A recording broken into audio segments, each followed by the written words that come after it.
எழுத்தினால் அகண்டம் ஏழுமாகினாய் உவ்வெனும் எழுத்தினால் உருத்தரித்து நின்றனை மவ்வெனும் எழுத்தினால் மயங்கினார்கள் வையகம் அவ்வும் உவ்வும் அவ்வுமாய் அமர்ந்ததே சிவாயமே.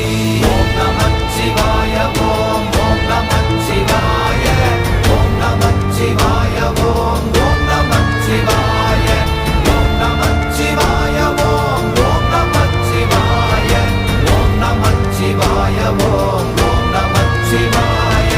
மூன்று மண்டலத்திலும் முட்டி நின்ற தூணிலும் நான்ற பாம்பின் வாயினும் நவின்றெழுந்த அக்ஷரம் ஈன்ற தாயும் அப்பரும் எடுத்துரைத்த மந்திரம் தோன்றுமோர் எழுத்துளே சொல்ல வெங்குதில்லையே.